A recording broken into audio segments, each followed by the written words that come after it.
Okay, also for the sun, you know, I gave him a hat too, so I used the smaller square and did it exactly the same way I did this guy. I cut it out, I cut a little slice off to make it a little thinner and put that down there and that's how I made his hat, exactly like I did that. I also cut the bottoms off so that they'll all be flat.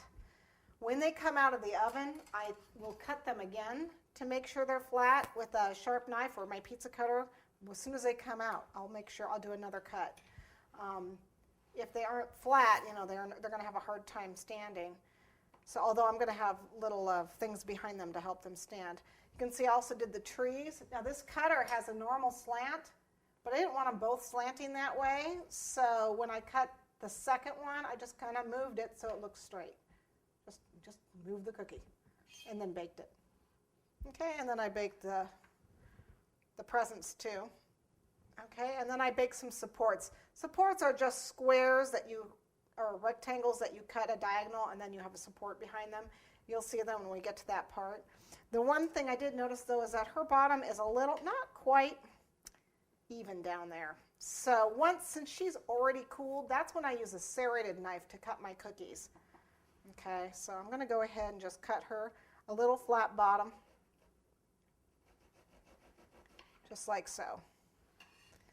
Okay, because you really want them to be flat so they stand well. Just be gentle. Okay. All right, so let's go ahead and start decorating these. I'm going to start with the trees because that's the easy part. So we'll start with a tree and a present. All the trees will be pretty much the same. So we're going to start with some green fondant.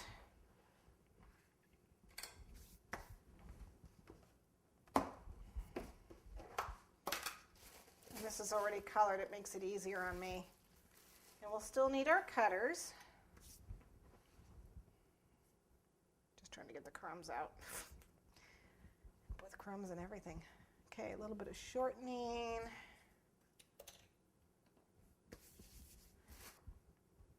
And if you want, you can vary your tree color, which is I am going to do a little bit. I'm going to make one, the green that comes straight out of the can. And then I'm going to add a little bit of, teeny tiny bit of yellow to one and teeny tiny bit of red to the other to change the two colors of the greens for the other two trees. I'll show you how I do that. Yeah, it's one thing to use it right out of the can, but it's nice, you know, especially if you're competing. If you change the color, custom colors earn you more points. So, but it's just nice for the visual aspect of the piece too, as long as you don't go too wild. So we'll roll this out.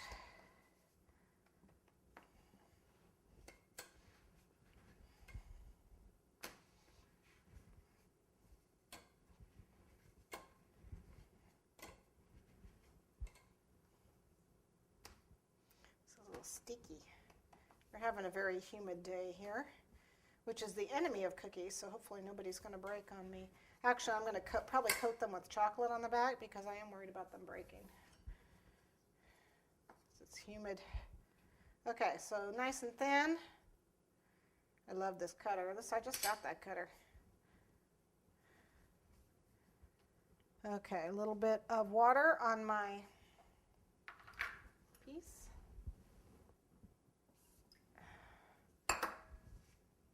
Not that it needs any more water. You can use shortening too, or piping gel.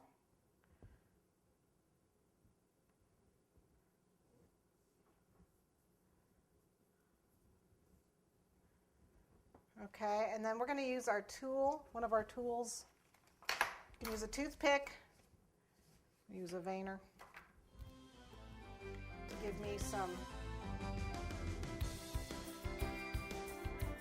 oh, I guess I need to do brown for this part. The stem needs to be brown. Let's cut that off. Forgot about that.